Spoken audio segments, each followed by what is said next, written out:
누수는 어떻게 보면 아파트의 암과 같은 존재입니다. 계속 이렇게 방치하면 나중에는 걷잡을 수 없을 만큼 이렇게 퍼지게 되는 것이죠.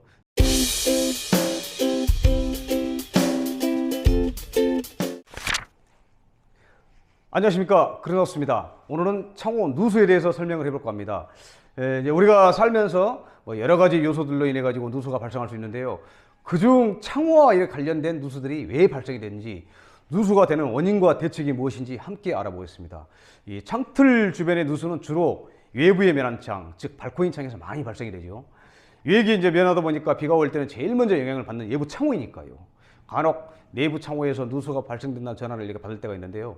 내부 창틀 주변에서 발생하는 누수는 우리 집 문제가 아니라 바로 이제 윗집에 배관이 터졌다거나 바란다, 발코니 타일, 방수층이 손상이 돼서 아랫집으로 이제 흘러내리는 경우를 제외하고는 내부 창호로 인해 누수가 발생되는 극히 이렇게 드뭅니다. 이러한 그 창호 누수에서 어떤 가장 근본적인 원인은 이 마감재인 바로 이 실리콘이 제 역할을 못한다는 것이죠.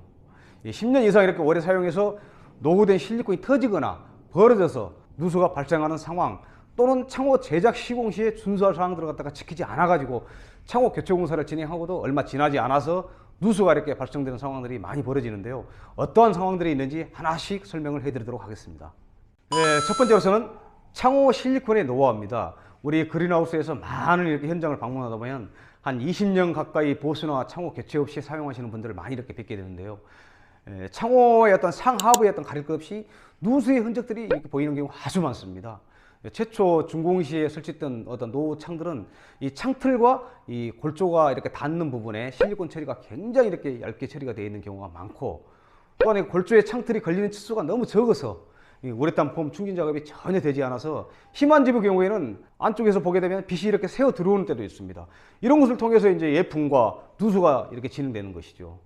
또한 한 20년 전에 설치된 창들을 보면은 기본적으로 내일의 어떤 깊이가 자체가 너무 얕아가지고 또 외부창 용도에는 적합하지 않습니다. 이러한 창호로 많은 시공이 이렇게 사실 되어 있죠.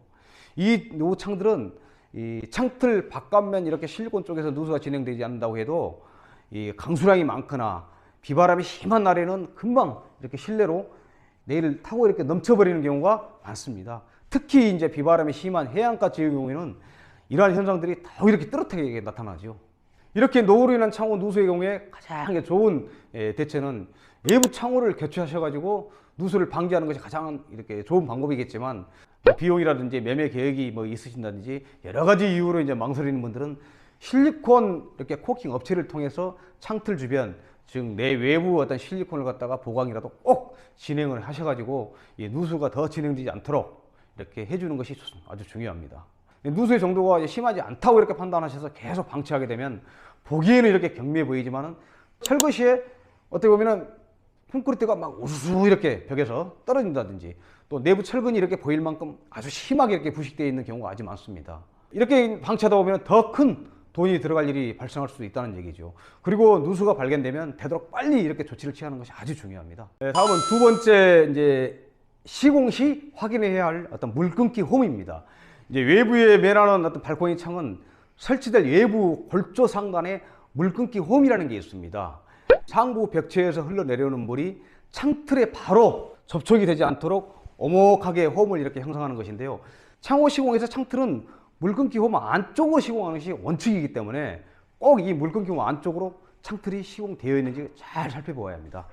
현장 상황에 따라서 이제 부득이하게 물 끊기 홈 밖으로 이렇게 시공이 되는 경우에는 실리콘 처리를 더 이렇게 보강한다든지 물 끊기 홈을 대체할 만한 어떤 대안을 마련해야겠죠. 세 번째, 시공 시 고정 철물과 난간대 등 외부 부착 구조물에 대한 마감 처리입니다. 이 창틀 시공 시 공사에 쓰이는 고정 철물, 즉 창틀을 고정하는 이런 칼부럭이라든지 또한 풍지판 및 기타 부자재를 고정하는 비스 등이 있는데요. 사실 풍지판 같은 경우에는 이렇게 비스를 박아서는 안 됩니다만은 부득이하게 이제 박았을 때 이런 부분이 있는데요. 이런 경우에 이제 그것을 통해 가지고 이 빗물이 스며들 때도 있다는 얘기죠. 우리가 사용하는 이 PVC 창틀은 창틀의 강도를 높여주기 위해서 이 철로 된 보강심을 넣어서 이렇게 제작하죠. 이 보강심을 뚫고 들어가서 이 고정이 되다 보니까 이렇게 뚫고 들어간다는 얘기입니다.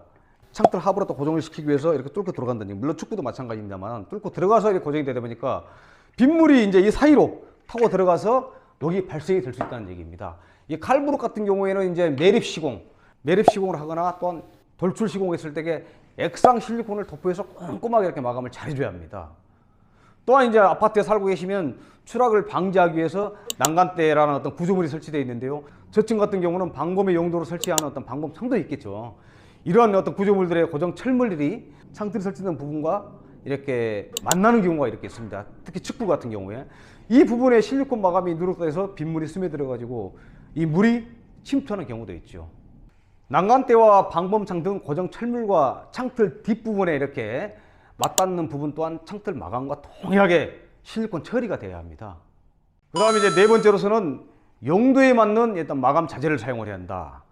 이제 이 얘기는 뭔 얘기냐면은 창틀 시공 시에는 철거 후 실리콘 처리가 될 어떤 골조면을 어떤 스크래퍼나 샤퍼 등으로 깨끗이 이렇게 처리한 후 이 프라이머를 갖다가 필히 도포를 해야 하는데 이게 아주 중요합니다. 이 프라이머는 창틀과 골조 사이에 충진된 실리콘이 장기간 이게 수밀성을 유지하기 위해서 사용하는 수단입니다. 실리콘이 접촉하기 어떤 쉽도록 피창면에 선형 도장하는 이렇게 재료입니다. 특히 이제 콘크리트 골조에는 실리콘의 접착력을 높이는 프라이머를 사용하는 것이 아주 기본입니다. 그리고 나서 이후에는 실리콘으로 이제 마감을 이렇게 짓게 되는데 또 이 실리콘의 종류가 매우 이렇게 다양합니다. 특히 외부에 면한 발코니 창호 공사 시에는 온도 변화에 의한 안정성이 우수한 창호 외부 전용 실리콘, 즉 실리콘계 실란트를 꼭 사용하셔서 재수명을 갖다가 유지할 수 있는데요. 간혹 공사 후 얼마 되지 않아 가지고 마감된 실리콘 부분이 뭐 벌어진다든지 할 때는 용도에 맞는 실리콘이 정확히 시공되어 있는지 시공업체에 이렇게 확인을 한번 해 보시는 것도 좋습니다. 마지막으로 이제 그렇다면 이렇게 발생한 창호 누수는 어떻게 처리할까인데요.